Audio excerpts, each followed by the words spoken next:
নমস্কার। সকাল প্রতিদিন সূর্য ওঠে, দুপুর হয়, সূর্য অস্ত যায়, কিন্তু আজকের দিনটা সম্পূর্ণ আলাদা। আজকের নববর্ষে আমরা পালন করছি 87তম স্বাধীনতা দিবস। এই স্বাধীনতা কিন্তু অতি সহজে পাওয়া যায়নি।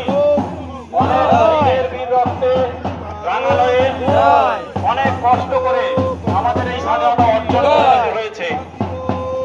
তাই আজকের দিনে সেই সব শহীদ যদি আমরা নমস্কার, প্রণাম, শ্রদ্ধা যদি না জানাতে পারি, তাহলে আমাদের তাদের সঙ্গে অন্যায় করা হবে।